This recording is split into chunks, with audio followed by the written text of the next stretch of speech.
Holy Mike here. Father, we are all gathered here today rejoicing and glad we are raising Jesus Christ. So also we are giving thanks unto you for the life of the shepherd of this great parish, Superior J.O. Shidon, and the other celebrants, Superior Aminu, your daughter, Mother Celestia Clark, Mother Celestia from Market to Yeli, for the grace and good thing happening in their life at this moment. Accept our thanks to Jesus.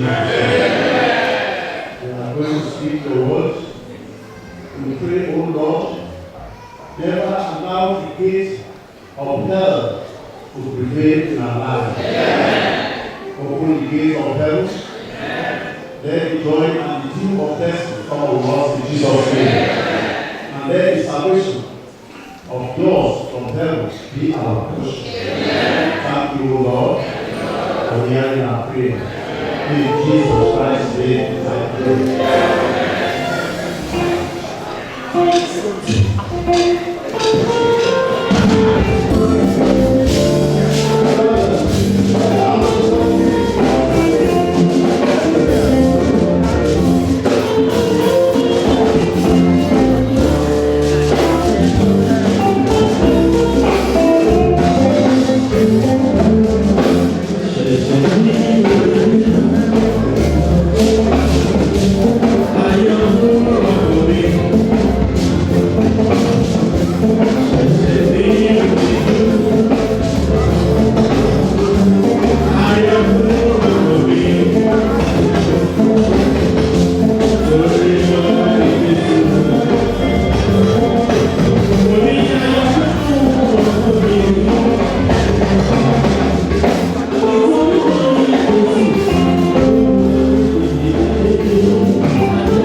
before we sit down,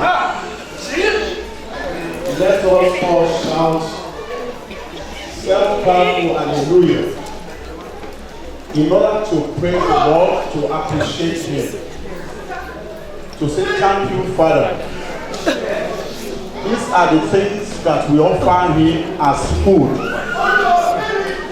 Whatever we brought into this tabernacle today or the environment, like fruits or anything, we're not going to take it except our thanksgiving. So let us all now shout 7 hallelujah to praise Him. Hallelujah.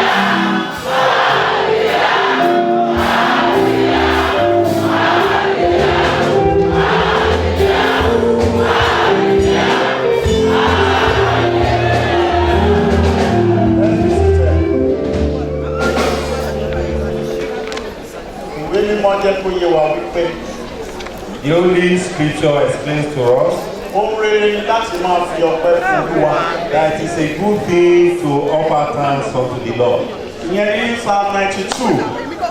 According to Psalm 92, láti máa fi ọpẹ́ fún Olúwa. Láti máa fi ọpẹ́ fún Olúwa. Láti máa kọrin sí orúkọ rẹ̀. Láti máa kọrin sí orúkọ rẹ̀. Láti máa fi ìṣeun ìfẹ́ rẹ̀ hàn. Kí a sì máa fi ìṣeun ìfẹ́ rẹ̀ hàn. Ní òwúrọ̀. Ní òwúrọ̀. Àti òtítọ́ rẹ̀. Àti òtítọ́ rẹ̀. Ní alaalẹ́. Ní alaalẹ́. Òṣè. It is a good thing to give thanks unto the Lord, and to sing praises unto thy name, O Most High, to show forth thy loving kindness in the morning, and thy faithfulness every night. A kí gbogbo ará ọ̀rẹ́ ojúlùmọ̀ àwọn àgbààgbà àlùfáà Ọlọ́run lóbìnrin àti lọ́kùnrin wípé ojú ẹ̀mí wa ó ṣí sílẹ̀ láti rí òní yìí, òní tí Ọlọ́run fi àmì sí fún wa. Ojú wa náà tó rí ire àti ayọ̀ ní inú rẹ̀ látòní lọ, ire náà la ó máa rí. Ojú wa ò ní rí ibi.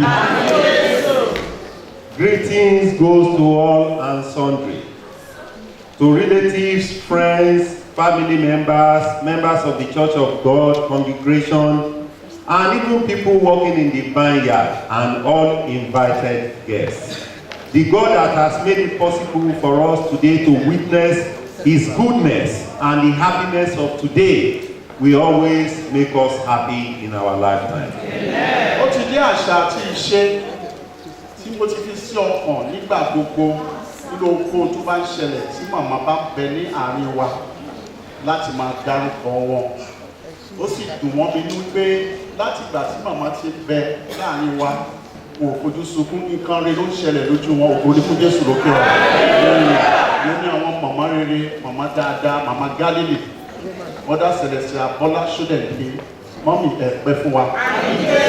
Ìgbé ayé yìí ara ò ní ní, ojú yìí ò ní rí ibi, rere ojú yóò máa rí. I've made it a pattern of my behavior that in any occasion or anywhere that Mother Celestia, Prophetess Shudende is present, aka Mommy Galilee of Celestial Church of Christ Worldwide, I always like to appreciate her presence. And each time she's here, she's always here witnessing good things. She's always here witnessing celebrations. And may you continue to witness happiness in your life. A kí àwọn àgbààgbà most reverend Jonathan, àwọn pàpá Job tí wọ́n jókòó ní ìkàlẹ̀, Reverend Aminu, Bàbá Bákàrẹ̀ àti àwọn àgbààgbà ni mo kí pátápátá ní orúkọ Jésù. Ọjọ́ alẹ́ yìí ìrẹ̀lẹ̀ ó máa rí. Special greetings goes to all the workers in the vineyard, most especially Muslim evangelist Jonathan, one of the father-in-laws of Apache, that has come all the way from Nigeria to witness this occasion. And special greetings go to Baba Job, Baba Bakari, and all elders in the altar, those that I cannot mention your names. You are all welcome to this occasion. Ìmáàdì abara mòore jẹ nígbà ògbó ní ẹni wọ́n máa ń bá mi ṣiṣẹ́ bàbá òkè ṣubú. Èèyàn dáadáa náà ni wọ́n iṣẹ́ kan tún jẹ́ fún mi lẹ́yìn ó tún lágbára. Ògo ni kókè sí lókè ọ̀rọ̀. I don't want to be counted as an ingrate, and I need to mention this, that Papa Okechukwu is a well-wisher and is a doer of anything that is good. And anytime, anywhere I see him, he's always working with me in spirit. Even today, to give testimony to that, he gave me a very sounding spiritual message, and God will continue to be with you. Àbí àwọn bàbá olùṣọ́ àgùntàn ọgbà àjàrà ńlá yìí fún iṣẹ́ takuntakun, iṣẹ́ rere, iṣẹ́ ribiribi tí Ọlọ́run ti gba ọwọ́ wọn ṣe àti láti ìbẹ̀rẹ̀ pẹ̀pẹ̀ wá ní iṣẹ́ náà ti yanjú, òdodo náà ti fi ara hàn títí di sáà yìí iṣẹ́ náà ń lọ, ó ń gbèrò, ògo náà ò rọ mi, iṣẹ́ náà ò jóná, ọdún wọn tún lékè sí, ó tún lékè sí fún oore tí Ọlọ́run ṣe fún wọn yìí. Ẹ bá mi kí hallelujah kan ṣoṣo fún Ọlọ́run. Thank you very much. Special greetings go to the birthday, one of the birthday celebrants, and all of them as a matter of fact. But with special reference to the shepherd. Point of correction, it's not one of the celebrants. Àwọn gbogbo ni principal celebrant. Àwọn yẹn kàn fún mọ́ ní. Wọ́n lè darapọ̀ mọ́ wọn. Gbogbo ni fún fífi lọ́pẹ́ ọ̀rọ̀. Authority comes from the altar. According to our Father in Christ, he has sent a specific message to the principal celebrant of today's occasion in the person of Superior Evangelist Julius Oladipupo Prince Shebi Oba, who has been shepherding this church for many years and who will continue to shepherd this church for many, many years to come. And he's thanking God for his life and for the life of all of us that are here present, witnessing this grand occasion. May God continue to be with you, sir. Amen. Supreme Vice Aminu, ẹ kú oríire púpọ̀ fún ìdásí ẹ̀mí. Mother Celestia Clark, Mother Celestia Fọlákẹ́ Ṣóyẹmí, fún ìdásí ẹ̀mí jẹ́ Ọlọ́run Olódùmarè tó wà pẹ̀lú yín kò ní fi yín sílẹ̀. Ní àsìkò ijó, a ó bá yín jó, a ó bá yín yọ̀, ọ̀run yóò sì bá yín yọ̀ pẹ̀lú. Special greetings goes to other celebrants like Supreme Evangelist Aminu, Mother Celestia Clark, Mother Celestia Fọlákẹ́ Ṣóyẹmí, and all other celebrants. God will continue to be with you. Amen. And we are thanking God for saving and protecting your lives.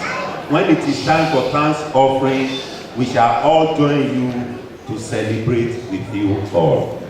Ìgbékalẹ̀ ọ̀rọ̀ òní ni àṣeyọrí, ìsọdọmọ àti ẹ̀dá tuntun. Àṣeyọrí, ìsọdọmọ, ẹ̀dá tuntun. The title and subtitle for today's sermon 1.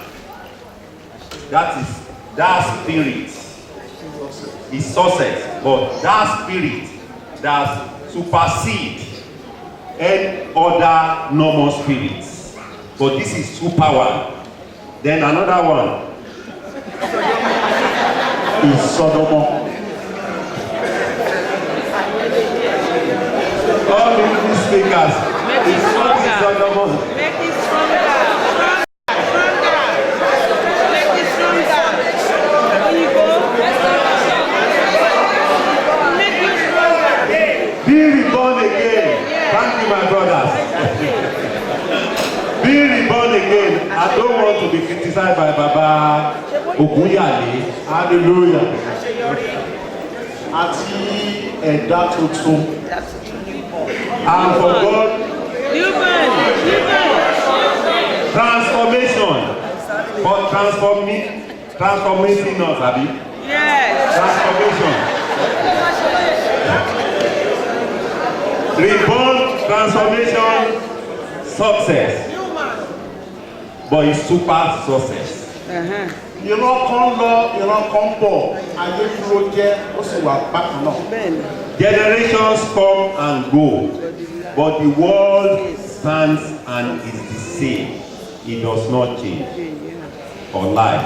Bẹ́ẹ̀ ni ẹ̀dá ń rin ìrìn àjò láti máa ti ibùdó sí ibùdó, ọjọ́ sí ọjọ́, oṣù sí oṣù, ọdún sí ọdún.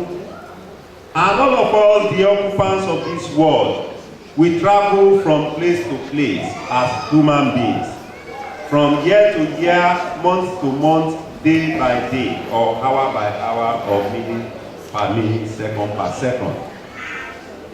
Ọlọ́run fi ara hàn wá nínú iṣẹ́ tí ó tóbi, iṣẹ́ àrà, tí èyí ò tilẹ̀ lérò ló lè ṣẹlẹ̀ sí òun nígbà tí ayé bá kọni sílẹ̀.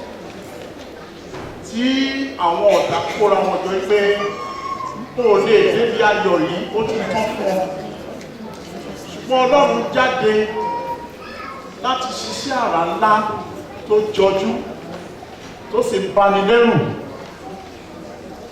Ó ń ṣe fún ẹ̀dá kí ẹ̀dá lè máa fi ìmoore hàn ní ìgbà gbogbo. God is an omniscience and omnipotent God.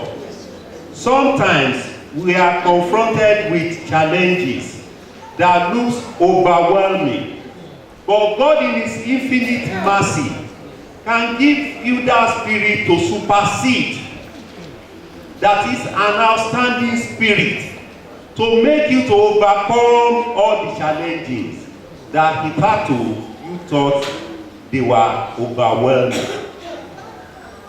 Nínú àṣeyọrí yẹn ni rírú ẹbọ mímọ́ sí Olúwa ti jáde. Bí Noah lẹ́yìn ikú omi, ó rúbọ sí Ọlọ́run.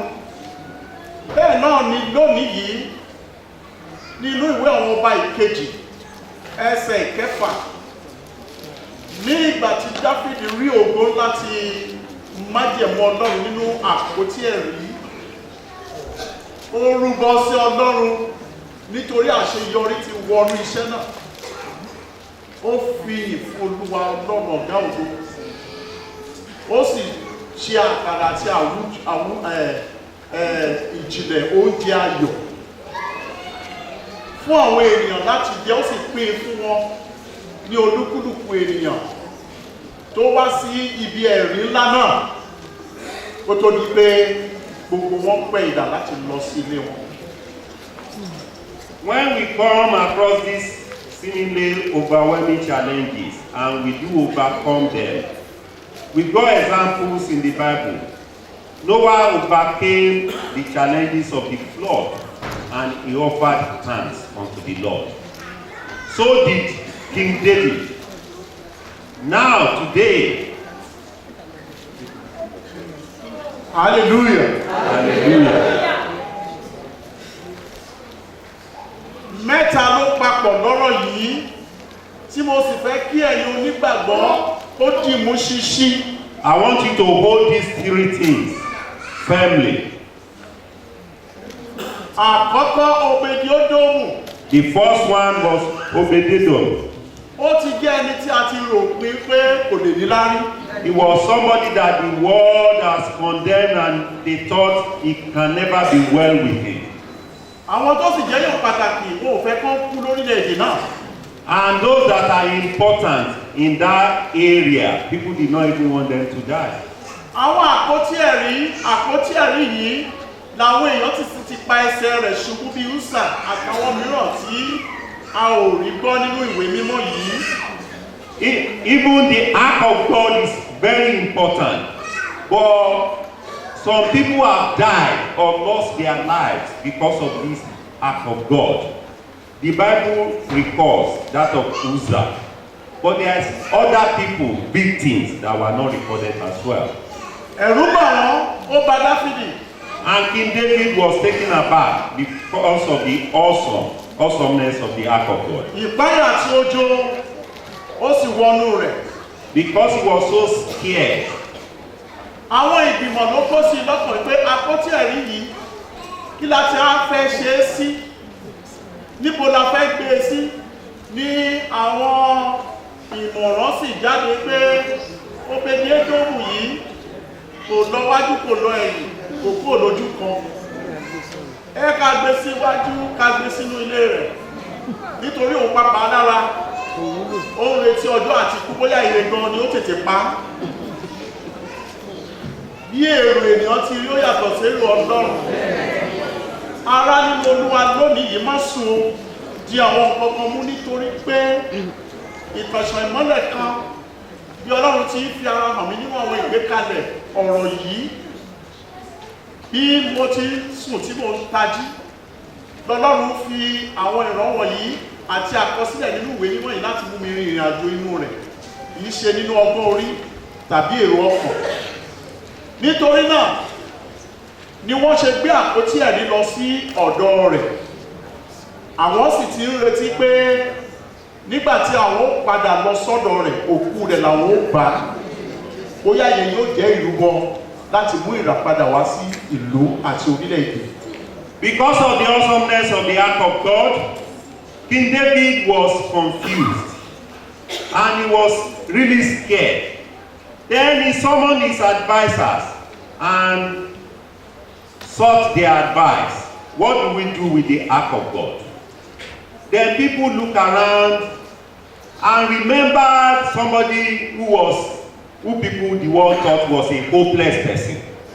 That even if he died, it does not matter to anybody. And that was the case of Obedi-Edomu. And people said, this man, as we speaking, is a hopeless fellow. He's wretched. Nothing good has ever come out from him. Let us go and put the ark of God in his house. If he dies, he dies. We make him a sacrificial lamb. And that is the story. People, my people, please do not sleep and do not slumber. Because as we were going through this spiritual engagement, the Lord is taking me around and the Lord is showing me many spiritual revelations which are not from my head and they are not man-made. They are from God. So whatever I tell you today, please hold it firm. Má ròyàn pé o, má sì ṣe ọ̀tẹ̀ sí ènìyàn. Má gbìmọ̀ ìkà àti èrò ìkà sí ẹ̀dá alààyè iṣẹ́ ọwọ́ Ọlọ́run ọjọ́ ìkẹfà. Nítorí àwọn ogun tó bá ayé jà nìyí tí ayé fi ń dàrú ní pàtàkì jùlọ tájà ló fi wọnú ìjọ ní gbogbo ẹ̀ bá parí. Yóò bá sì ti rí bẹ́ẹ̀, yẹn ní pé gbogbo ayé wà nínú hílàhílo àìsí. Má bá ní jókòó ọ̀tẹ̀, mo fọlọ́ bẹ́ òdodo ní ọ̀rọ̀ náà nítorí pé àjálù burúkú tí àpótí ẹ̀rí yìí mú wá sí orí àwọn aláìgbọ́ràn nínú àwọn tó ti dìmú tó ti kú nítorí èrò inú wọn yàtọ̀ sí èrò tí Ọlọ́run fi sílẹ̀. Ṣùgbọ́n ẹni tí a wá rò pé kò lè jẹ́ nǹkan kan náà wà yìí, ó ní Ọlọ́run wá gbéga gidigidi. Ó ní mo ti yan ọba mi mo sì gbéga gidigidi. Nígbà tí wọ́n wò ó nínú òye ọkàn wọn tẹ́lẹ̀, ìrònú ọkàn wọn yí padà. Ìyẹn ló mú kí Dáfídì ọba jó tó ṣọpẹ́ gidigidi. Do not trivialize the importance of God's creation. Whoever God has created is the handwork of his sixth day. So do not commonize anybody. And do not think anybody is hopeless. Do never think that I can never be well with anybody. Because you have not created that person. And do not gang up for the fall of your whole human being. Always strive hard to do what is good in the eyes of God. These people that gather together about Obedi-Edomu, they thought he was hopeless. They did not wish him well. But the result, because they have seen the awesomeness of God through the Ark of Covenant, the Ark of God. But when they saw the result, whatever happened to Obed-Edom, their mind changed and their thoughts changed. Because God says, your thoughts are not my thoughts, and your ways are not my ways. Hallelujah. Kí tó fẹnu bà ìrúbọ Dáfídì. Before I go into the offering of the baby, I beseech you once more. Ìṣubú ọmọ làkejì rẹ nínú ìdánwò rẹ̀ má yọ̀, má ṣe yẹ̀yẹ́. If anybody is facing difficulties or challenges, and you see that person fall, do not mock that person. Mo fọlọ́run bẹ̀ ọ́ má ṣèké, má sì purọ́, nítorí àwọn kìíní wọ̀nyí ìjì ni ó jà. Nítorí pé àṣesílẹ̀ làbọ̀ á bá. Ó lè pẹ́ lójú. Nígbà tí ó bá ṣẹlẹ̀ báyìí, àwọn èèyàn ó kérora, wọ́n káàánú àwọn olùṣebí, wọn ò ní mọ ohun tó wà ní ìbẹ̀rẹ̀ ayé wọn tó ti ṣe. Ọmọ ọlọ́mọ tó ti gbé wúlẹ̀, tó fi ṣẹ́ṣú, ẹ̀jẹ̀ tó ti mu, àlùfáà Ọlọ́run tó ti rán lọ sọ́run àpàpàǹdodo. Pàtàkì jùlọ béèyàn bá kú, àwọn kan tún máa ń ṣe yẹ̀yẹ́ pé olórí burúkú rẹ̀ lọ, láì mọ̀ pé wọ́n gan ikú ti gbé pàṣẹ sókè àti gbóngbó láti dùn àmọ́. Tó náà má ṣẹ̀fẹ̀ sí ìṣubú ẹnikẹ́ni, mọ̀ pé ìwọ tó wà láyé ìfẹ́ Ọlọ́run ni, èṣù pápá ń dọdẹ. Yẹn ló ṣe gbọ́dọ̀ gbàdúrà, ló ṣe gbọ́dọ̀ wà ní ẹ̀mí, ló ṣe gbọ́dọ̀ mọ̀ pàtó ìdí tí Ọlọ́run fi sọ ọ́ di ọmọ rẹ̀ àti ọmọ ọjọ́ mímọ́ ni o, àti ọmọ ibikíbi tó lè wà bí ẹlẹ́sìn òtítọ́. Ó nídìí, ṣùgbọ́n nítorí ìdí yìí là ń sọnù láwọn mọ̀ lólúkúkú ń ṣe ìfẹ́ rẹ̀, lógún ṣe ń wọlé, lógún ṣe ń jáde. Do not mock anybody, and do not laugh at the downfall of anybody. Whatever God wishes is not your own wish. And whatever God wants to do, He will do it. You have no power over God. He's the one that has got an overriding power and authority over all creations. And do not gang God. Some people, through their acts, they see somebody dying, they still mock the dead. And some people have sent to heaven workers in the vineyard, priests, shepherds. When their time, they are not ready or they are not right to die. But if you do all your activities, because through your deeds, you can commit murder. You don't have to physically kill a person before you murder them or destroy them. Some even go to the extent of using people as sacrificial lambs to make money and to do other destructive things. When you do all these things and you reap the result, because if you plant yam, you will reap yam. You can never plant beans and reap okra. It's impossible. It is whatever you plant that you will reap. So when some people are reaping the fruit of their labor, we sympathize with them without knowing the cause or the root of whatever is befalling them. So be careful and be mindful of your mannerism. Òtítọ́ ni ọ̀rọ̀ náà. Ọ̀pọ̀lọpọ̀ ènìyàn ní òtítọ́ ọ̀rọ̀ ń bá jáde báyìí ni wọ́n ń gan ọ̀rọ̀ yìí. Wọ́n á tún gbé e yẹ̀wò. Wọ́n á fi ṣẹ̀fẹ̀. Wọ́n á fi ṣàwàdà. Láì mọ̀ pé ọjọ́ ń lọ. Ọlọ́jọ́ ń kájọ́ ẹ̀dá ń gbàgbé àti sùn. Dáfídì rí àwọn ògo wọ̀nyí nípa agbára Ọlọ́run nínú àpótí ẹ̀rù yìí tí ó ti rí òye ògo tó wà nínú rẹ̀. Ó yọ ayọ̀ ìṣẹ́gun. Bí tí ń yọ ayọ̀, lọ́mọbìnrin sọ́ọ̀ tó ní ló fi jẹ̀fẹ̀ ló ń kẹ́jọ rẹ̀. Èyí á ti ṣe kí ló dùn nù rẹ̀. Ìwọ ọba, odidi ọba, òun fi ra rẹ̀ ṣe ẹlẹ́yà ọgbọ́n ṣe ọgbọ́n fún rẹ̀ ń ṣíra níwájú àwọn obìnrin. Nítorí èrò ènìyàn, ó yàtọ̀ sí èrò Ọlọ́run o. Ẹ jẹ́ ká fura, ká sì ṣọ́ra. Ó lè jẹ́ ìnílò Ọlọ́run yóò wá tú ilé tó kọ́ tó wó, yóò wá tú kọ́ fún ọ.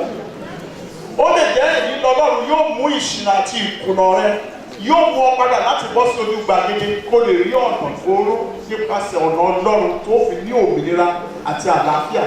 Ṣùgbọ́n tó o bá ṣe etí kúkú gẹ́gẹ́ bí ìwé ẹ̀rí ti sọ ní ìwé ìfihàn wípé wò ó kíyèsí alábùkún náà àti ìṣẹ́gun ni fún ìjọ tí ó fi etí gbọ́ tí wọ́n sì gbọ́ ọ̀rọ̀ náà. Àti pẹ̀lúpẹ̀lú Kristi olùgbàlà lórí igi àgbélébù ìyè àti ayọ̀ ní fún gbogbo ojú tó rí tó gbà, ṣùgbọ́n ìṣubú àti ìparun ni fún àwọn tí ó kọ̀ ọ́. Nítorí náà lónìí arábìnrin arákùnrin Ọlọ́run fẹ́ fún ọ fún rere láti ní nǹkan kan láti lò nínú ayé rẹ. Nítorí náà fi ìmọ̀ àrékérekè sílẹ̀, má jẹ́ kí ẹ̀mí rẹ kó darapọ̀ má ìṣe fẹ́fẹ́ àwọn ẹlẹ́yàmẹ̀yà ọjọ́ rẹ̀ nínú ìwé mímọ́. Àní sọ ìtàn lórí ẹ̀ ṣùgbọ́n tó ṣẹlẹ̀ sí wọn. Àwọn ń yọ̀, wọ́n ń ṣiṣẹ́ yẹn bí pé wọ́n fi ń ṣe ayọ̀ nígbà kan ní fọ́ọ̀nù láì mọ̀ pé ogun ńlá ni wọ́n wá sórí ara wọn àti iná. Tó náà lónìí jọ̀wọ́ tètè yí padà. Àìmọye ẹgbẹgbẹ̀rún ènìyàn nínú àpéjọpọ̀ báyìí ni Ọlọ́run bá ń sọ̀rọ̀ ló sì kó sínú wọn tí wọ́n yí padà, tí wọ́n ò ní pààyàn mọ́, tí wọ́n ò ní ṣèké mọ́. Wọ́n wà lọ síwájú Ọlọ́run. Ó ní láti lọ síwájú ènìyàn kó tó túbá, iwájú Ọlọ́run lọ sílẹ̀ àgbo pẹpẹ bá Ọlọ́run sọ̀rọ̀ pé lónìí mo di ọ̀tun nínú rẹ, àṣẹ asán asán ló ayé àti ìyàwó ẹ̀kún rẹ̀ ọ̀kẹ́ ní ti gbé ní ti gbé. In summary, do not be found in the companies of mockers and unrighteous. Whether we accept it or not, the birth of our Lord Jesus Christ and his death on the cross stand for two things. It stands for those that be acceptable unto the kingdom of God, and it stands for those that will fall, because his birth is for the fall and rise of many, not only in Israel but in the whole world. Now what our Father in Christ is telling us is that it's never too late to change. Even if you have been a murderer, a mocker, or a doer of anything that is bad, you can change. One moment for you to change will be acceptable to God. And you don't even have to come to him or go to Babashe or go to the priest or evangelist or workers in the vineyard. Go to your God and repent. Show your repentance. Before there can be forgiveness of sins, there must be repentance of sins. It's a common place. So that is what our Father in Christ is telling us. That if we accept the word will save us. And the word will make us to prevail over our tribulations.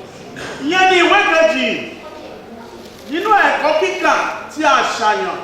The second Bible reading. Ọ̀rọ̀ Ọlọ́run fún òní yìí ní gbogbo ayé.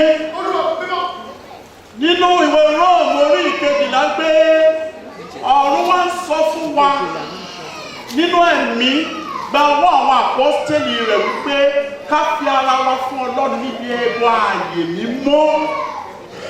Nítorí náà mo fi ìyọ́nú Ọlọ́run bẹ̀ yín. Ó ń bẹ̀ wá pẹ̀lú ìyọ́nú nítorí ó mọ ewu tó ń bẹ nínú rẹ̀, nítorí ẹni tí Ọlọ́run bá ṣí ojú ẹ̀mí láti rí àwọn ìran wọ̀nyí, ìṣe rẹ̀ yóò yàtọ̀. Ṣùgbọ́n ẹni tí ò bá rí tó kàn wọlé tó ń jáde tó ti sọ ìjọ Ọlọ́run agbo Ọlọ́run di ayẹyẹ, ibi ẹ̀fẹ̀, ibi tó ń ti lè wá kẹ́gbẹ́, tàbí tó bá tajà ń ta tó lè wá sí wọ́n bẹ̀, tàbí ibi ìjà, tàbí ibi asọ̀, ibi ayédèrú, bí èèyàn ò ti mọra wọn rí tẹ́lẹ̀.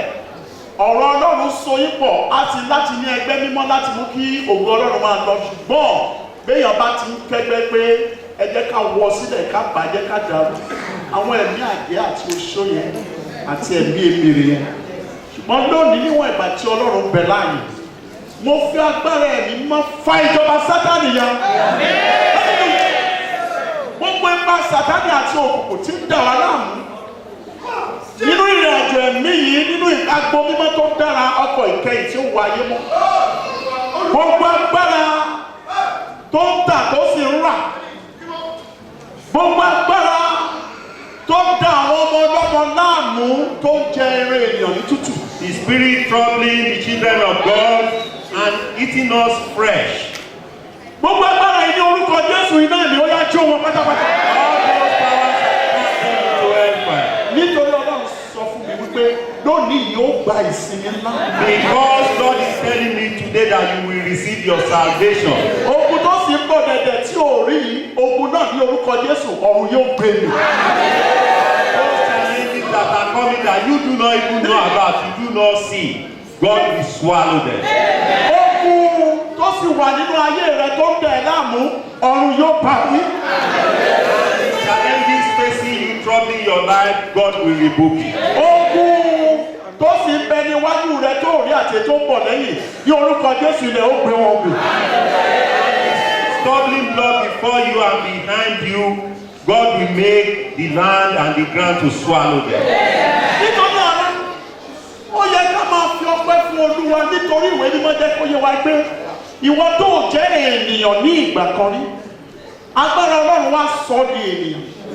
Ìwọ tó rí àánú gbà nítorí ó sọ nínú ìwé Sáàmù orí ìkẹjọ ẹsẹ̀ karùndínlọ́gbọ̀n pé èmi ó ṣàánú fún àwọn ènìyàn tí èmi ó ṣàánú fún ṣùgbọ́n ẹ lọ sí ìwé Peter kìíní orí ìkejì ẹsẹ̀ ìkẹwàá 1 Peter chapter 2 verse 10. Ẹ̀yin tó ẹ̀ jẹ́ ènìyàn ní ìgbà kan rí. You are nobody before. Ṣùgbọ́n ní ìsinsìnyí ọ̀hún sọ ibi ènìyàn. God has made you something. ẹ̀yin tí kì í ṣe ènìyàn nígbà kan rí. Ẹ máa wò ó, ìwọ akúrápá, ìwọ tí ayé ti gbè ní ìgbèkùn, ìwọ tí ọpọlọ rẹ ti yòrò tí wọ́n ti sọ di aláìní àti akúrí àti wèrè, ìwọ tí wọ́n sọ di adẹ́tẹ̀ tó ṣe ń wò láàrin ìgboro tí ilé bàbá ti kọ̀ ẹ́ sí. Agbo yìí lọ́lọ́run sọ̀kalẹ̀ ló mú ọ wá sínú rẹ̀. Gbogbo àwọn àìsàn wọ̀nyí ó fún ara rẹ̀ kó o kúrò, ó fà á tu. Ó sọ ọ́ di ènìyàn ẹ̀wọ́ tá a lè rí láàrin ẹbí wá di ẹni tí mo bá rí àrè ṣogbó. Ó fún ọ lálàáfíà, ó fún ọ lọ́wọ́, ó sọ ọ́ di èèyàn pàtàkì. Ibi tó lè dé òun débẹ̀, ohun tó lè jẹ òun jẹ, àwọn tó lè ṣe òun ṣe. Ẹsẹ̀ làkú ègbé ló sọ di ẹsẹ̀ àlàáfíà àti ẹsẹ̀ erin àti ẹsẹ̀ àgbọ̀n rere àti ẹsẹ̀ àgbọ̀nrí tí kò ṣeé fàtú, tí kọ̀lọ̀kọ̀lọ̀ kan kò ní ipá tàbí agbára láti sọ ọ́ jẹ, tí kìnìún kan tàbí ẹranko ńlá kan tí kò ní ipa lórí rẹ̀. Ìwé ọ̀rọ̀ Ọlọ́run nínú ìwé wa ṣe wípé mo dá ènìyàn ní àwòrán ara mi, ó yá ẹ jẹ́ ẹ̀rù fún àwọn tí mo dáhùn yìí. Ọ̀rọ̀ yẹn wá bẹ̀rẹ̀ sí ṣe láyé rẹ̀. Kò jẹ́ èèyàn wọ́n sọ ẹ́ di èèyàn, kò láàánú gbà wọ́n sọ ẹ́ dá láàánú. Kí ló wá fẹ́ fi ìmoore hàn? Ṣé ọ̀tẹ̀? Ṣé ká pani ká má yọ̀dà? Bó o bá kó o bù lẹ́sẹ̀, bó o bá kó o pa tàbí kó o bù lẹ́sẹ̀. Àwọn ìran ọ̀tẹ̀ yìí bí ti Dátánì, Kórà àti Àbírámù, ó ní Ọlọ́run kìlọ̀ nínú ọkàn wa kí ìṣẹ̀lẹ̀ búburú má tún ṣẹlẹ̀. Kéèyàn máa di ẹni tó kàn déédéé gbé ọwọ́ ara rẹ̀ gbé ọmọ rẹ̀ sí. Nítorí ìṣe ìkà sí ọmọ làkejì tí ó ṣe ọ́. Èèyàn máa kọ́lé kó tún fún ara rẹ̀ sọ iná sí. Ẹ̀wù rẹ̀ kó bọ́ sílẹ̀ lójijì. Kára rẹ̀ kó di aláìní nínú ọyẹ́ nínú òtútù. Kó di aláìní kiri àti onísàásà bí káìní. Jẹ́ lónìí yìí, Ọlọ́run kọ sí ọ lótìtọ́ àti lódodo. Ọlọ́run kọ sí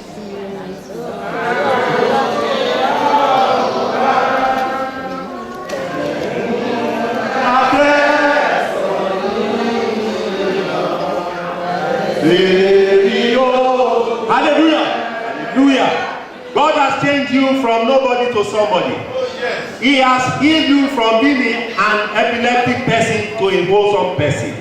He has healed you from somebody suffering from contagious arthritis to somebody that has got a very perfect feet of an antelope or a deer that can be running around the field. He has made you a very popular person among your relatives, among the church of God, and you have not received all this grace, but through the grace of God, and you have received it from the house of God. So how come you, the same person that God has brought unto himself, how come you have changed yourself into a gangster? How come you have changed yourself to somebody that will come to the church just to socialize, ignoring all the spiritual aspect of the church? How come you are the same person that will come and be leading a rebellion against the leadership of the church? How come you are the same person that will be looking for the downfall of your neighbor, the downfall of your friend, the downfall of your own blood, your wife, your husband, your children, etc., etc.? Let us change from all this bad behavior and become somebody that has been changed and that has been reborn in the word of God. Ní ẹsẹ̀ kẹta nínú ìwé Pétérù yẹn, bí èyí bá ti tọ́ ọ wò, wípé olóore ni Olúwa. Nítorí ó sọ nínú ìwé Sáàmù, ó ní tọ́ ọ wò kó lò ní pé rere ni Olúwa. Taste this and know that God is good. Nígbà tẹ́yìn bá ti tọ́ ọ wò ẹsẹ̀ kẹta, 1 Peter. Bí èyí bá ti tọ́ ọ wò. Bí èyí bá ti tọ́ ọ wò. Bí olóore ni Bí Olúwa. olóore ni Olúwa. Ẹni tí ẹ̀yin ń tọ̀. If so be you have tasted that the Lord is gracious. Ẹ̀yin tí ẹ̀yin ń tọ̀ bọ̀ bí sí òkúta ààyè. Tí òkúta Tí a sì fi ọwọ́ ènìyàn kọ̀ sílẹ̀ ní tòótọ́. tí a ti ọwọ́ èèyàn kọ̀ sílẹ̀ ní tòótọ́. Ṣùgbọ́n lọ́dọ̀ Ọlọ́run àṣàyàn iyebíye. Àṣàyàn iyebíye ó ti tó. To whom coming as unto a living stone, disallowed indeed of men, but chosen of God and precious. Nítorí ó sọ yìí di olú àlùfáà, èèyàn rere fún ara rẹ̀ ní ẹsẹ̀ ìkẹsàn-án ojú ìwé kan náà. Ṣùgbọ́n ẹ̀yin ní ìran ẹ̀yin ní ìran tí a yàn. tí a ti yàn. Olú àlùfáà. Olú àlùfáà. Orílẹ̀-èdè mímọ́. Orílẹ̀-èdè mímọ́. Ènìyàn ọ̀tọ̀. Ènìyàn ọ̀tọ̀. Kí ẹ̀yin kí ó lè fi ọlá ńlá. Kí ẹ lè fi Ọlá ńlá ẹni tí ó pè ọlá ẹni yín. tí ó yàn yín ràn. Jáde kúrò nínú òkùnkùn. Jáde kúrò ní òkùnkùn. Sínú ìmọ́lẹ̀ Sínú ìmọ́lẹ̀. ìyanu rẹ̀ hàn. But you are a chosen generation, a royal priesthood, an holy nation, a peculiar people, that you should show forth the praises of him who has called you out of the darkness into his marvelous light. Yàrá tún lè dá Ọlọ́run lẹ́jọ́ bí. Can you judge him for that? Lórí àwọn rere tó ṣe fún wa. For all the good things he has done unto us. Láti sọ òkú di alààyè. For us to raise up from the dead to the Nínú òkú living. tó ti kú tó ń rùn tó rà. Even he that has died and he was smelling. Tàbí láti sọ olórí burúkú di olórí ire. God is the one that revives us and changes us even from a poor person into a successful Tàbí person. ẹjọ́ sọnù àti aṣákọ̀ọ́nà láti mú padà wá sílé tó fi sọ di ọmọ. Even those that have lost, and he has brought them back and made them firstborn. Iṣẹ́ ìgbàlà ìrere ti májẹ̀mú àpótí ẹ̀rí tí Ọlọ́run tún yí padà láti sọ di ìjọ mímọ́. Torí náà àwọn tó kàn ń kọ́ àpótí ẹ̀rí sí tẹ́lẹ̀ ń ṣe àjọ̀dún àpótí ẹ̀rí ẹ̀ ń rìn kiri ẹ̀ ń sọnù ẹ̀ ń náwó yín sọnù ẹ̀ ń ṣe ara yín ní yẹ̀yẹ́. Àpótí ẹ̀rí kan síbi kan mọ́. Ọlọ́run ti yí padà ó ti sọ di ara rẹ̀ ìjọ náà láwọn àánú rẹ̀ àpótí ẹ̀rí gidi gan. The ark of God has been changed. God has changed it into himself, and he has descended it as Celestial Church of Christ. There is no other ark of God, but this is the ark of God. Yẹ́ ó gbàdúrà nígbà tá a bá sọ ọ̀rọ̀ ìkan nítorí pé ipa mẹ́ta ni ọ̀rọ̀ ìrìn àjò ẹ̀sìn òní tó pín sí ẹ̀sìn gidi gan fún ara rẹ̀ àti àwọn bàbá àtàwọn ọlọ́jọ́ ìbí náwà yìí agbára àdúrà téèyàn láti ní kó lè ṣẹ́gun ayé òun làwọn gbé síta fún ọ àdúrà ẹyọ kan ṣoṣo ní ṣùgbọ́n gbọ́dọ̀ gbà tẹ̀lé-tẹ̀lé. This today's service is broken into 3 parts. That is the main service, the principal celebrant, others that are celebrating as well, and special prayer for victory. Now, our Father in Christ will lead after this sermon, and you must surrender yourself to God and pray to him fervently. Ìwé òwe bá wa sọ̀rọ̀ nítorí pé àwọn ọ̀nà kan wà tí ó dára fún ènìyàn òwe orí kẹrìnlá bẹ́ẹ̀ bá wọ́n ṣẹ̀kẹ̀. Ìwé ọ̀nà kan wà tí ó dára fún ènìyàn láti máa tọ̀ ṣùgbọ́n òpin rẹ̀ ikú ni. Ẹni tí ó rìn ní ìdúró ṣinṣin. Proverbs 14. Bẹ́ẹ̀ni 14:2. 12. Ọ̀nà kan wà. Ọ̀nà kan wà. Tí ó dàbí ẹni pé ó dára ní ojú ènìyàn. Tí ó dàbí pé ó dára lójú ènìyàn. Ṣùgbọ́n òkì rẹ̀. Ṣùgbọ́n òpin rẹ̀. Ní ọ̀nà ikú. Ọ̀nà ikú. There is a way which seemeth right unto a man, but the end thereof are the ways of death. Kí ló ń ṣe ìkà fún nígbà tó ti mú orin Olúwa? Why are you doing wicked things now that you know your God? Kí ló ń ṣòkùnkùn fún nígbà tó ti mú orin Olúwa? What are you doing in darkness once you have seen light? À ń mú Ọlọ́run bínú, ṣùgbọ́n nínú ìjìyà ẹlẹ́ṣẹ̀ làwọn olódodo yóò máa pín bẹ̀. Ní àwọn ọ̀rọ̀ tí ń ṣẹlẹ̀ wọ̀nyí, kí ló ń ṣàwọ̀ fún àwọn ibi tí ìjà èmi àti àwọn ènìyàn wà nìyí tí mo fi ní ẹjọ́ àti ìkórìíra tí wọ́n fi ń dáràn sí mi lọ́rùn. Mi sì ní yé máa fẹ́ ló bá títí wọ́n fi tẹ́rí gbaṣọ. Kí ló ń ṣàwọ̀ fún? Nígbà tí Ọlọ́run gbé ògo ńlá kalẹ̀, àlùfáà tó yàn láti ṣe níṣẹ́ làwọn yí wọn ká. Kí lóògùn Ọlọ́run ti fẹ́ fi ara hàn? Wọ́n wá pa àwọn olóòótọ́ tì. Rúdurùdu láti wá bẹ́ẹ̀. Àlàáfíà ò lè sí. Nítorí pé kò sí ìpín pẹpẹ pẹ̀lú òkùnkùn tàbí ẹbọ àìmọ́. Kò sí agbára ìbọ̀rìṣàkọ́ pẹ̀lú ẹbọ Ọlọ́run. Ènìyàn láti sá kúrò nínú àwọn iṣẹ́ búburú. Kí ló ń wọ ẹgbẹ́ àjẹkù kọ́ ọmọ rẹ bá lè wà láàyè àṣẹ̀wá àṣẹ̀bọ̀ wò ya ọmọ lọ́mọ ìyá níwèrè. Nítorí pé àwọn agbára ìtọ́wọ̀ yẹn ọ̀nà kan wà tó dára fún ènìyàn ṣùgbọ́n òpin rẹ̀ ọ̀nà ikú ni. There is no similarity between light and darkness. There is nothing common between God and ungodliness.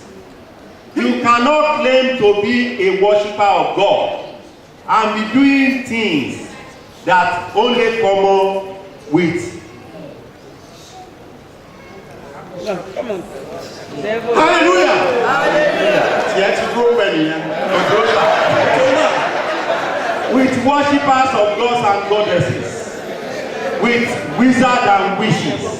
You cannot be a celestial or the ark of God, say the church of God or the priest of God. If it's surrounded by darkness or people that are worshiping gods, lesser gods and goddesses, how do you want the light to show? How do you want the church to progress? If the priest is dragging the sheep or the boat forward, and those that are his advisors are in darkness. So that is the bone of contention between my father in Christ and those that are idol worshippers. Finally,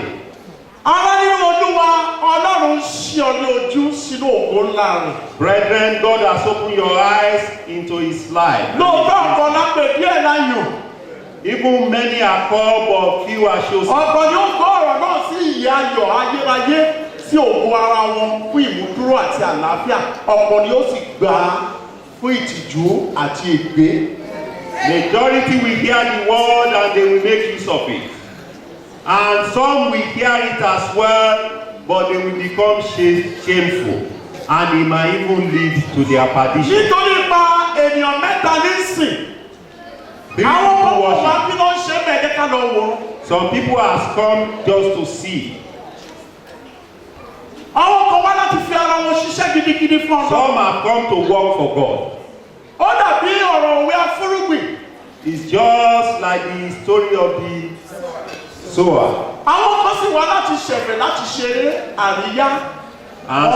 have come to mock and to socialize and to go. Àwọn tí mo fẹ́ ṣe nínú ọkàn mi tí ó dára nínú ìwé Róòmù orí ìkeje ẹsẹ̀ kẹẹ̀ẹ́dógún ó ní ẹ̀ṣẹ̀ òbí láyè láti ṣe. Èyí tí ó sì wá dára ní búburú olóyá sí ẹsẹ̀ ènìyàn láti rìn sí àti sí ọkàn ènìyàn láti ṣe búburú. àti kọ́ ilé ó ṣòro wàhálà inú rẹ̀ ìnáwó inú rẹ̀ ṣùgbọ́n àti wó palẹ̀ bíntín ni. It's very easy to destroy, while it is very hard and difficult to build. And that is what God is telling you. Ìwé Romans orí kejì ẹsẹ̀ kẹẹ̀dógún. Nítorí ohun tí èmi ń ṣe. Èmi kò mọ̀. Àwọn èèyàn ọmọ pàtó bá ń ṣe búburú, ayọ̀ máa ń wà nínú búburú ìṣefẹ́fẹ́ sí ibi àti ọ̀tẹ̀ láti kó báyàn, láti purọ́ mọ́yàn, láti tàyàn lẹ́rú. Ayọ̀ máa ń wà nínú rẹ̀, ó máa ń dùn mọ́ wọn pé yes, àti mú. Nítorí kì í ṣe ohun tí èmi fẹ́ ṣe. Kì í ṣe ohun tí mo fẹ́ ṣe. Ni èmi ń ṣe. Ṣùgbọ́n ohun tí mo kórìíra. Ni èmi ń ṣe. Ṣùgbọ́n bí ó bá ṣe pé. ohun tí èmi kò fẹ́ ni ẹ̀yin ṣe. Ohun tí kò bá fẹ́ èyí tí mo fẹ́ ní èyí ni mò ń ṣe. Mo gbà pé òfin dára.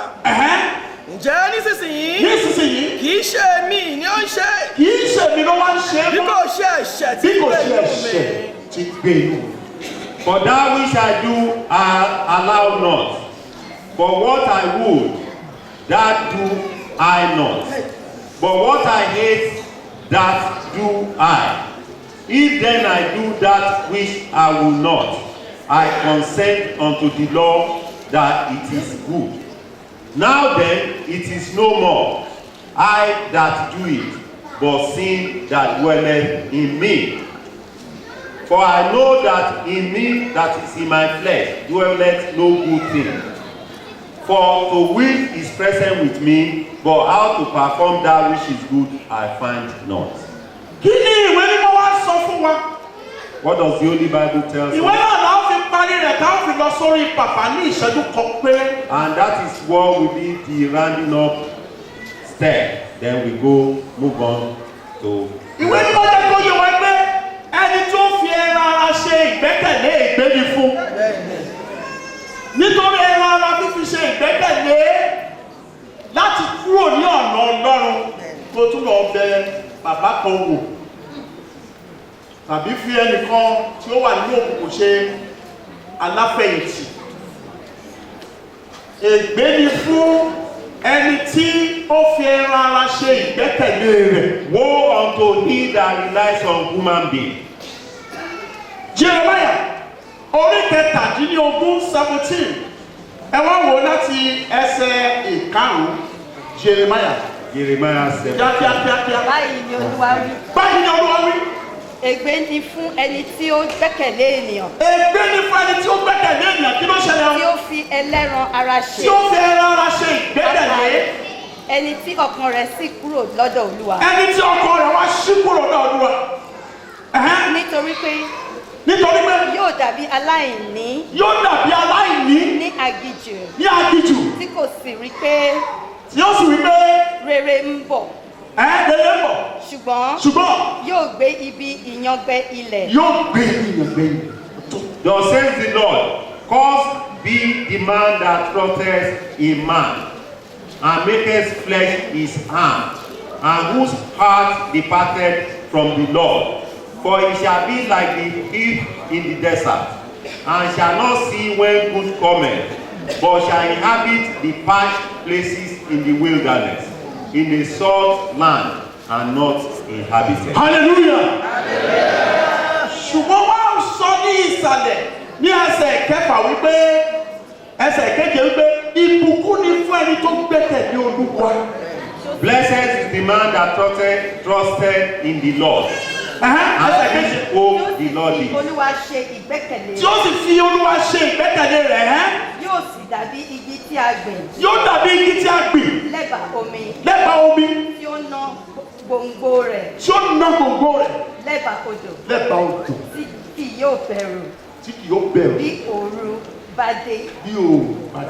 Ṣùgbọ́n ewé rẹ̀ yóò tutù. Yóò sì ní ìjayà ní ọdún ọ̀tá. Hallelujah. For it shall be as a tree planted by the waters, and that spreadeth out her roots by the river, and shall not see when heat cometh, but her leaves shall be green, and shall not be careful in the year of drought, neither shall cease from yielding fruit. Ìgbẹ́kẹ̀lé kò tí ìlà oòrùn tàbí ìwọ̀ oòrùn wá Psalm 75:6-7. Kò tí ìlà oòrùn tàbí ìwọ̀ oòrùn wá. Ṣùgbọ́n ó ti ọ̀dọ̀ Ọlọ́run wá. He must come directly from God.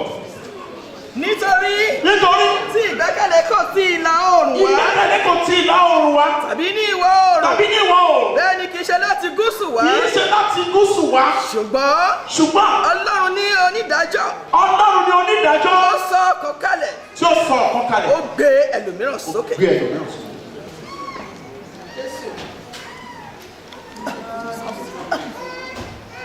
For promotion comment. Psalm comment. Psalm 75. Neither from the east. Neither from the east. Nor from the west. Nor from the west. Nor from the south. Nor from the south. For God is the judge. For the God Almighty is the judge. He put it down wall. Ọlọ́run ó ní kó fi ṣe ìgbẹ́kẹ̀lé látòní lọ. Rely on God from today onward. Ó ní kó fi ṣe àṣà. He's the one that can be your rock. Ó ní kó fi ṣe oúnjẹ. He's the one that can provide you what to Torí eat. tó bá gbẹ́kẹ̀lé ènìyàn. If you rely on human being, Ẹran ara ni ó lè kàn ọ́ jẹ sínú iná. it's only flesh and it might lead you into Ó destruction. lè kàn ọ́ sí ìparun. It might lead you into perdition. Tó bá ti gbẹ́kẹ̀lé ènìyàn. Once you start to rely on human beings, Tó fi gbogbo ayé rẹ sílẹ̀ fún un. and you rely on that and leave all your life to that person, Nígbà tí ó ṣẹ léegun. when that person will destroy you, Ibi break tó your ti bones, ṣẹ léegun tó bá tiẹ̀ ṣẹ níwọ̀nba, wàá sì lè fojú tó bẹ̀ láti túbẹ̀ ṣe. Ṣùgbọ́n á ṣẹ pátápátá tó jẹ́ pé yóò sọnù ẹ̀mí arọ ní etí odò Bẹ́sáídà. when human being will betray you, they will betray you big time. And you'll be in comparison with that named person by the river of Bethsaida. Yálà kò tá a rá. Finally, Lónìí yóò kú oríire. today, good luck to you. I wish you A ní well. bàbá kú oríire. I congratulate our Father in Ó Christ. tó di pé a gbàdúrà. Before we pray, Ẹ bá mi ṣí ìwé Tìmọ́tíù orí ìkẹrin. open the book of Timothy, Orí ìkẹrin. chapter 4. Tìmọ́tíù kejì. 2 Timothy. Orí ìkẹrin. Èmi ti já ìjà rere ní bàbá ń sọ nísìnyí. Mo ti dé ojú ìwà àti ìgbàgbọ́ ẹsẹ̀ kejì. 2 Timothy verse I chapter have 4. fought a good fight. I have fought a good fight.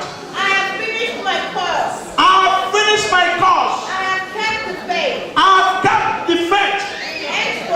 Henceforth, There is laid up for me oh yes, a crown of righteousness, which the Lord, the righteous judge, which the Lord, the righteous God, shall give me at that day, and not to me only, and not to me only, but unto all them unto all them. also that love is appearing. Hallelujah. That the Lord is appearing. Hallelujah. Hallelujah. Nítorí náà bàbá ti já ìjà rere. Our Father has fought good fight. Ẹ yẹ ká wo ìwé Sáàmù orí àádọ́rùn-ún. Ó ní tí ọjọ́ wa ó sọ fún Dáfídì ń bẹ̀. Dáfídì ló bá sọ̀rọ̀ kò bá wa sọ̀rọ̀ nítorí pé ọjọ́ wa kù. Àádọ́rùn ni àádọ́rùn Àádọ́rùn ni ọdún wa. Bí ó bá wá jù bẹ́ẹ̀. Arábìnrin. yóò sì ṣe pé nípa ti agbára. Bí ó ṣe pé nípa ti agbára. Wọ́n bá tó 100 ọdún. Sábà tó 100 ọdún. Agbára wọn làálàá. Agbára wọn làálàá. Ohun ìbànújẹ́ ni. Àti ìbànújẹ́ ni bàbá ẹ̀mí ní ìbànújẹ́ ti yàn. Ìbànújẹ́ ò ní kí ìdí bá ní kò sí lọ́rọ̀ rẹ̀. Kọ́wọ́ ọdún wa káyè máa ká iye ọdún wa. Nínú ìta máa fi ẹ̀mí wa kọ̀ wá sí pa ogún. So teach us to number our days that we may apply our hearts unto wisdom. Èmi ó yẹ inú mi. Wọ́n sọ̀rọ̀ ọdún wa nínú ìwé Psalm 78 verse 2. Papa, Mama Clark, Mama Fọlákẹ́, Bàbá Aminu, àti gbogbo ẹ̀yin tí Ọlọ́run dá sí. Ẹ ó yẹ inú yín láti sọ̀rọ̀. Èmi Ní ìwé Psalm 78 yóò yá sọ̀rọ̀. inú mi ní òwe. Èmi ó ya ẹnu mi ní òwe. Èmi ó sọ ọ̀rọ̀ àtijọ́. Èmi ó wá sọ ọ̀rọ̀ àtijọ́. Tó ṣókùnkùn jáde. Tó ṣókùnkùn jáde. Tí àwa ti gbọ́. Tí àwa ti gbọ́. Tí àwa sì ti mọ̀. Tí a ti mọ̀. Tí àwọn bàbá wa sì ti sọ fún wa. Oh yes. Àwa kì yóò pa wọ́n mọ́ kúrò lọ́dọ̀ àwọn ọmọ wọn. Ní fífi ìyìn Olúwa. Oh yes. Àti ipá rẹ̀. Oh yes. Àti iṣẹ́ ìyanu. Oh yes. Tí ó ṣe fún wa hàn. Ní ìran tí ń bọ̀. Ní ìran tí ń bọ̀. I will open my mouth in a parable. I will utter dark sayings of old, which we have heard and known. Our fathers have told us. We will not hide them from their children, showing to the generation to come the praises of the Lord and his strength and his wonderful works that he hath done. A ó máa sọ̀lọ̀.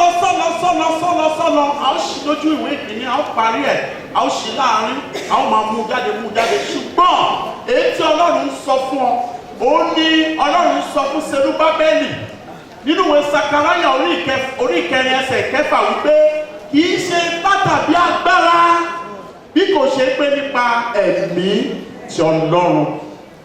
It's not by strength or by will. It's only through the grace of God. Jẹ́ kí èsì lónìí, bàbá, ẹ ti ṣe iṣẹ́ àṣeyọrí síbi ayọ̀, ẹ ti bọ́ sí gbàgede àwọn áńgẹ́lì láti máa bá wọn yọ̀, láti máa bá wọn ṣe. You have worked successfully and you are now with the angels to celebrate. Ọlọ́run ti bá yín gbé ẹrù dé orí nínú ìrìn àjò. Àwọn tó kù ní ká ẹ múra. Àwọn tó kù ní ká ẹ múra. Bàbá ti gòkè àjà. Bàbá tó já. Àwọn tó kù ní ká ẹ múra. Hallelujah. It is for us coming behind. Our Father in Christ, he has fought a good battle and he has been successful. He has become an octogenarian.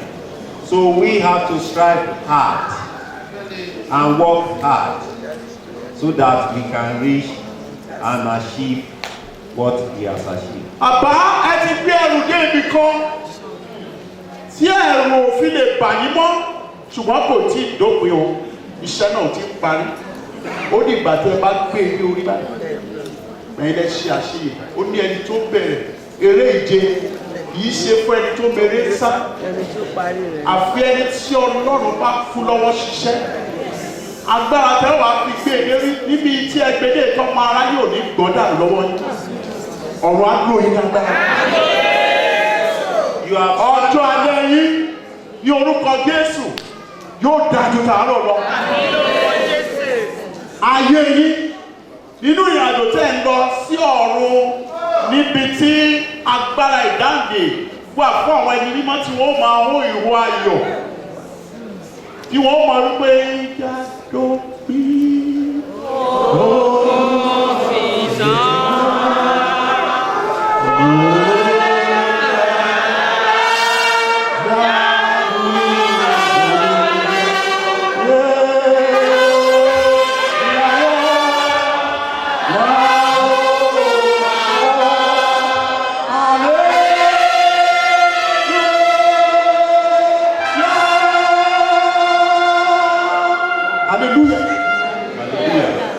Ọlọ́run ti di ìwọ bàbá ẹ̀ òní ṣubú àti.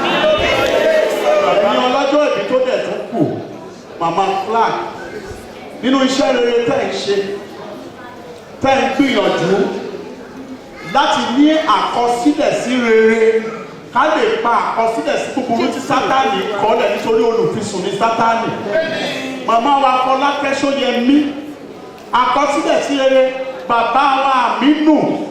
Nínú iṣẹ́ rere tẹ́ ń ṣe, ìrònú ayọ̀ kan tó wá wà nínú ọkàn yín látòní lọ tí a ti fi pa ìrònú wípé báwo ni mo ṣe ṣe, mo ni mo fẹ́ gbé gbà, kí ni o wá jẹ, ta ló fẹ́ ṣe, mo ni mo fẹ́ gbà, ọ̀nà wo mo fẹ́ gbà, ogun yìí lé o. Àwọn tó ti kú ti bọ́ nínú ogun yìí, ṣùgbọ́n ẹ̀jẹ̀ wà láyé, ọba tí bá ní gbé ẹrù yóò bá ní gbé ẹrù. Lọ́dọ̀ kò sí nǹkan tá a tún fẹ́ sọ nípa bàbá mọ́, abáníká máa sọ á máa ṣàfihàn asán. Ti Mama Flag, ti Mama Ṣóyẹmí, ti bàbá Àmínù, kí ló fẹ́ máa sọ nípa wọn? bí kì í ṣe pé lọ́wọ́lọ́wọ́ tí wọ́n wà níwájú olúwa yìí a kọ wọ́n ní rere sí olúwa pé èèyàn dáadáa ni wọ́n ó ti tán olúwa kó gbé yín ró kó fẹsẹ̀ yín múlẹ̀ ìríjú tẹ jẹ́ níwájú olúwa iṣẹ́ náà nínú olúwa èso ní bàjẹ́ ẹ̀ ní ṣubú ara ẹ̀ ní ṣubú ẹ̀mí ẹ̀ ní kọ́kú fọ́tàyọ̀ ẹ̀ ní tójú ilẹ̀ mọ́lẹ̀ àṣírí yóò lè tú adúpẹ́ lọ́wọ́ àwọn mọ̀mọ́ wa tí wọ́n dúró ti bàbá títí di àádọ́rin ọdún yìí ọ̀run tó fún yín ní iṣẹ́ àti agbára láti ti bàbá lẹ́yìn ọ̀run náà ní padà lẹ́yìn yìí ẹ̀rí ṣiṣe ẹ̀rí ṣilẹ̀tẹ̀ ojú ìgbàgbọ́ òní tì í ọba tí bá ní gbé ẹrù torí láti gbé ẹrù àwọn àlùfáà kì í ṣe nǹkan tó rọrùn bí àlùfáà ti ń ṣiṣẹ́ ìrẹ́ náà ń ṣiṣẹ́ lọ ogun tó ń jẹ àlùfáà ìgbà bíbà pápá ogun tó ń jẹ àlùfáà onílé ìjà nítorí àwọn èèyàn onílé dojúkọ wá dojúkọ ìyàwó rẹ̀ nítorí náà gbogbo tó wù kó dojúkọ lónìí ogun náà yóò lọ rẹ̀ alágbára yóò sùn yìí mọ́ àwọn ọkọ yín màmá orúkọ àgbà fáwọn ọkọ yín náà nítorí àti rẹrù ìyàwó lórí ọkọ kì í ṣe tó kéré tí ogun ò bá lè mú ìyàwó lójú àwọn afẹ́nifẹ́ ire tàbí afẹ́nimáfẹ́ ire tí wọ́n tún máa wò yí ní òpèké pé àwọn náà fẹ́ wọlé sí lára tí wọ́n bá ráyè wọ́n á dojúkọ ọkọ yín tó láti bọ̀ ohun tó lè dojúkọ ọkọ yín lónìí òun náà yóò wọlé àwọn ọlọ́run ló gbé yín lọ́wọ́. Starting from Babashe, life begins at 80. Má pẹ̀lú wọ̀ ọ́. You have fought a good battle, you have won the war, and you have got to a stage that you should only be thanking God, and you should be asking Him that this luggage that you are holding, for the devil not to destroy it. Amen. Because as for you as a human being, you have achieved a unique thing in life. And so, your second half as well, I have to thank God on our behalf. Because sometimes, if the world cannot deal with the priest or the workers in the vineyard, they turn their attention to their second half and they attack them. For God that has been with Babashe will continue to be with Lady Shea as well. And as for other celebrants, Baba Aminu, as our father in Christ is praying for you, is equally praying for your wife and for your siblings. And for Mama Clark, our Mother Celestia, Olake Shojemi, as our father in Christ is praying for you, he's praying for your second half as well. And the prayers that have been offered to all and sundry today, God will take it on board. Amen. And he will put you in position of calm. It's good to be praying. And now he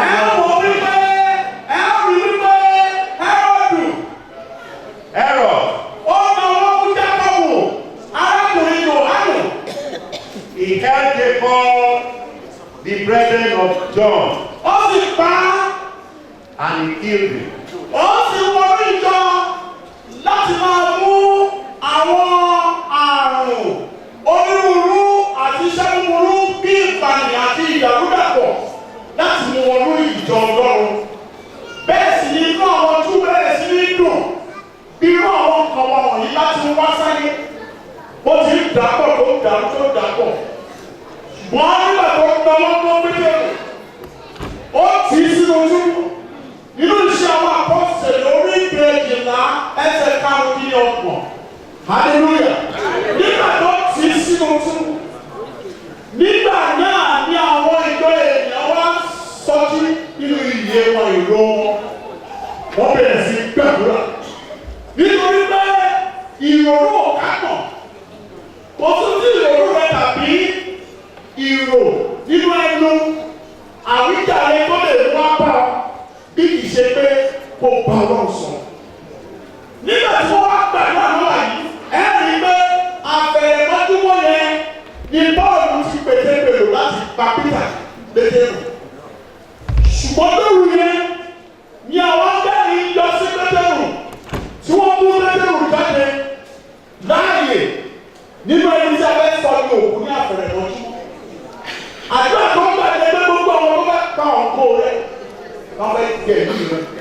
Ẹyọ kan àdúrà ní tó bá lè gbà gbàdára pọ̀. It's one prayer and take on board the fact that when Herod killed Jacob, the Jews, they did not realize the calamities that will befalling them.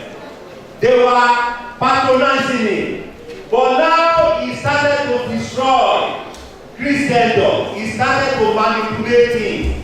But the moment he stretched his hand to catch Peter and others, put them in prison, that is the time they woke up and they started to pray. It was prayer that saved Peter. So if prayer could save Peter in those days, prayer will save you today. Yeah. And that's what God is showing himself. Ìgbàlá ìfún ìdìbò ti Nàìjíríà ní ẹ̀mí Ọlọ́run kan sọ ẹgbẹ́ ẹ̀kọ́ra ìlú ẹgbàdúrà. Even before the elections in Nigeria, the Holy Spirit bestowed unto us that let us gather ourselves together and pray. Nínú ọ̀pọ̀ yìí láti pé lọ́pọ̀lọpọ̀ àgbàdúrà. And we gather here in this elephant. Àwọn ọmọ ìgbà ó ṣe Ọlọ́run yóò gbà rò. We did not know the one we would do that will be accepted. Nínú ìyàgbé àti ẹ̀kú rẹ̀ sí Ọlọ́run. Because the word and the heart, they all belong to God. Gbogbo ìjọba rẹ̀ wà ní ọwọ́ rẹ̀. Everything in his kingdom is in his hand. A ti gbé lọ́pàá gbà á ní We àdúrà. gather together and pray. Ẹ̀sìn wa wọ́n nínú owó ẹ̀ṣẹ̀ lọ kì í ṣe pàtàkì agbára wa kì í ṣe ìgbàgbọ́ ọkọ wa. Nínú àfihàn kó fi hàn wá ká sì gbé ìyá It is not might or strength, but it is the grace of God. Ní Ọlọ́run tó ní ká pàdé nítorí ìjọba yìí ó sọ̀rọ̀ fún ẹgbẹ́ ìjọ mi bọ́lá tọ́lọ̀.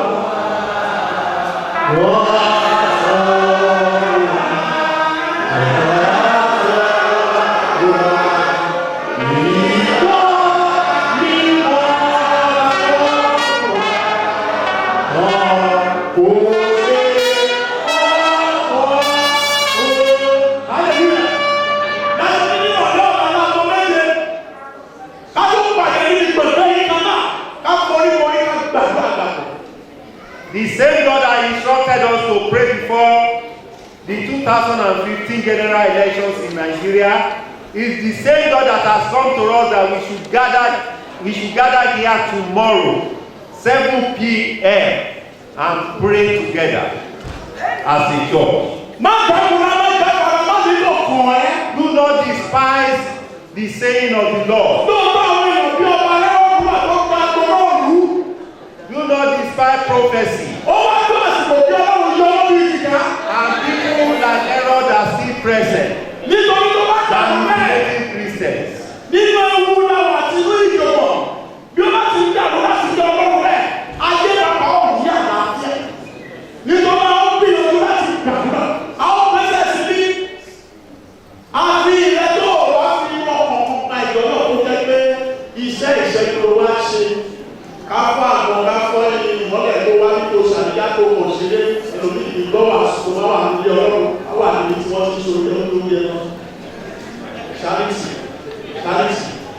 Torí náà, èyí láti mọ̀ pé ọkọ̀ bí ìfẹ́ Ọlọ́run wà lọ́kàn wa káàánú ṣe wá fún ohun tí Ọlọ́run fẹ́ ṣe fún àwọn èèyàn tí ó wà nínú ìgbèkùn lọ́wọ́ fẹ́ tú wọn sí. Àti láti tẹ́lẹ̀ àwọn Ọlọ́run ṣe wá fún iṣẹ́ ńlá tó gbé sílẹ̀ kó má bàjẹ́ kájú wọn wá síbí. Kò sí ìkọ́lẹ́jì, kò sí ẹyin, kò sí àgbọn nítorí náà bẹ̀rẹ̀ sí ní fẹ́ wá. Ṣùgbọ́n àdúrà ọkọ wa ó ní ẹ má fa aṣọ yíya oríṣiríṣi ọkàn ìfẹ́ fàyà.